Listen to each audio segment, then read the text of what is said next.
G'day everybody, my name is Elliot Waters and you're listening to the Dysregulated podcast. As always, thank you for tuning in. So today I'm on location. I'm not in Newcastle today. I'm heading to Sale in Victoria, which is about a 10-hour drive for people that maybe aren't aware of where Sale is in relation to Newcastle. So a big road trip. Now, we know I love road trips, and that's why this episode I sort of want to highlight the fact that because, my last episode was not particularly positive, and it's been a very difficult week.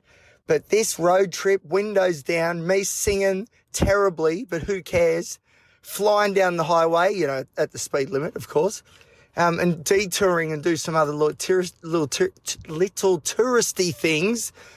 I'll tell you why I can't speak in a minute, because I just completed a very big hike. But anyway, so driving has always been arguably my number one coping strategy.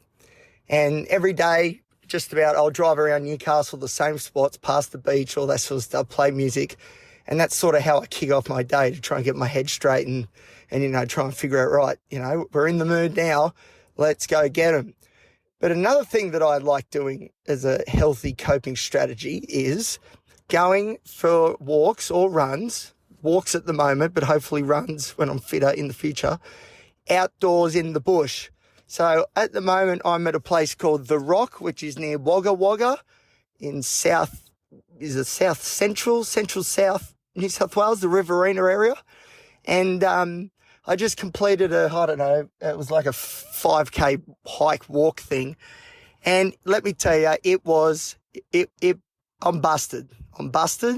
And that's why I'm struggling to speak, because I've got a dry mouth because I'm so dehydrated. So typical me, right? Typical me. I'm just driving along thinking, oh, look, there's a lookout and a walking track. I'd love to do that. So I pulled in and did that. And I started off walking.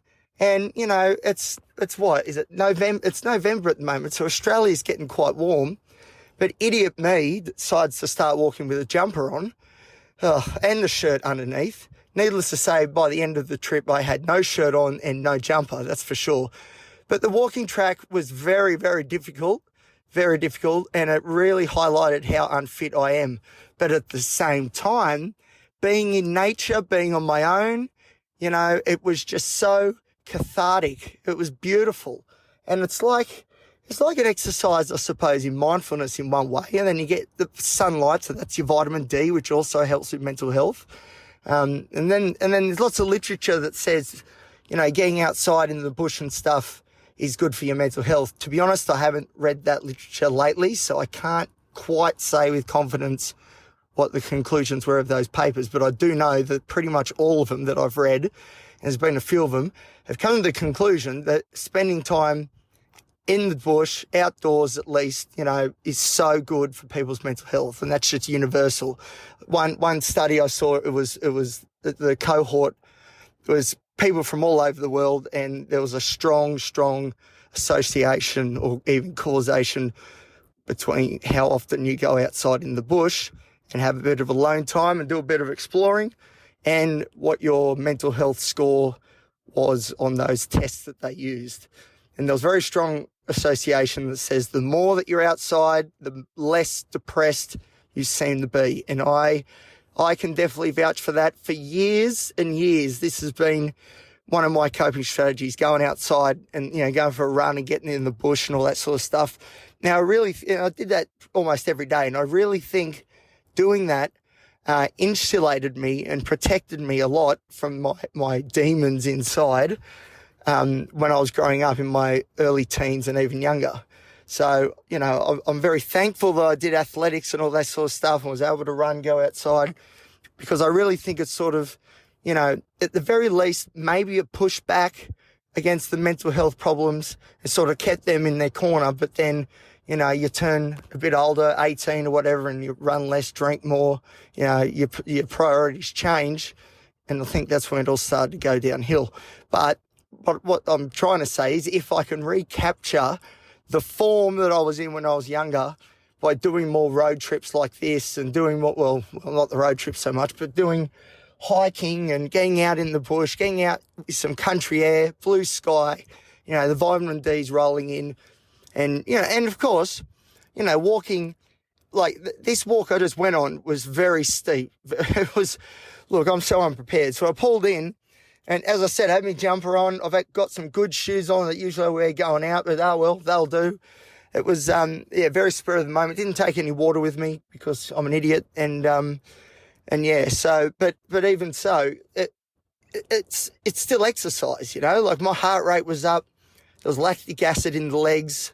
Hamstrings were tight as, and we're going to have to work on that, I've discovered. But it's still exercise. So those endorphins, they hit.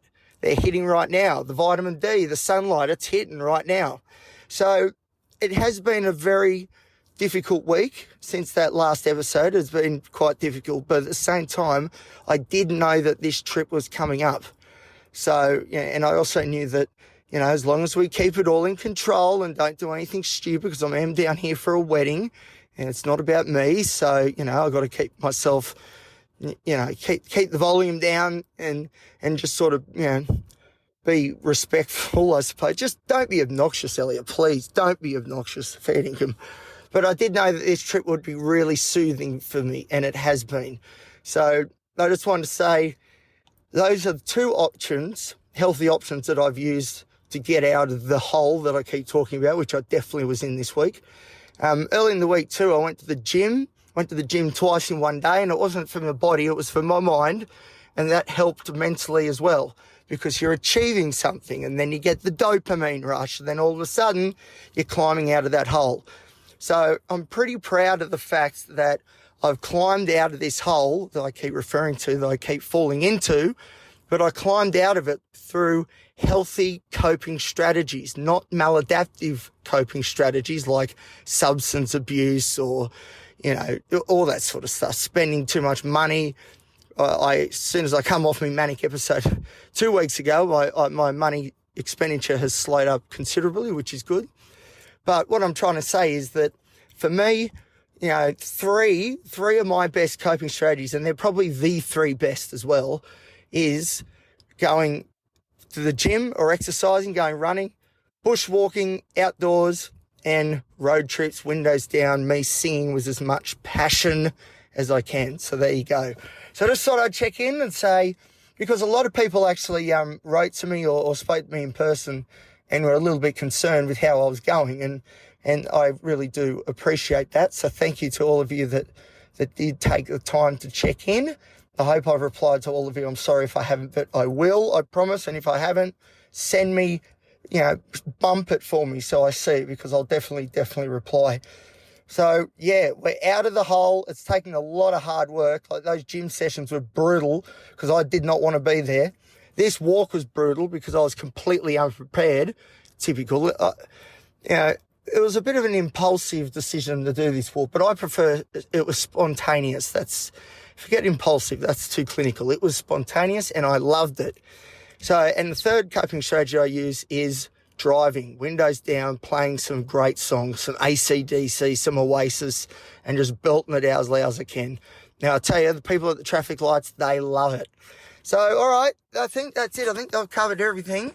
I'll be doing a few more episodes, hopefully on this trip. As I said, I think I said this before, that stupidly I left my computer and microphone at home. So these next episodes are going to be all recorded on the phone, and I hope that comes out clearly enough that he's listening. You can listen to and it's bearable. That would be good. All right, I'm getting severe dry mouth again and I can barely speak. So I better go. Thank you for listening, everybody. I do appreciate it. And thank you again for the people who reached out to make sure I was okay.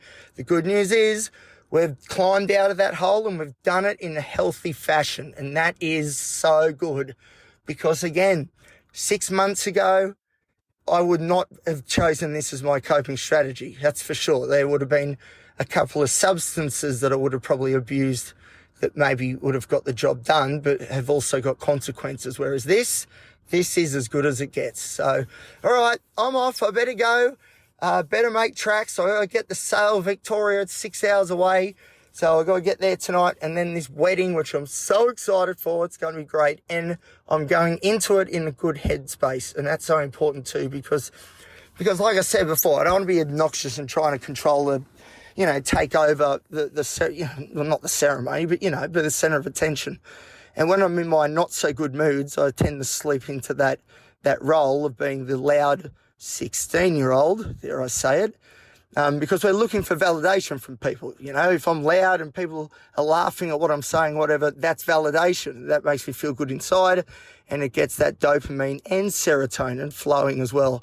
So the good news there's a lot of good news, is that I'm going into it with a healthy headspace. So I think it's going to be a bloody good time, and I'm very excited.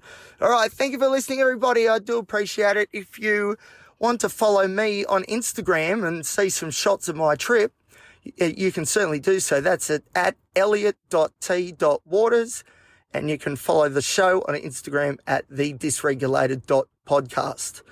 But as I said, if you want to see me hike my trek that I did today and the panorama I did on the lookout, it's pretty beautiful, I would suggest following my Instagram page. Okay, that's enough. Thank you, everybody, and I'll see you later. Goodbye.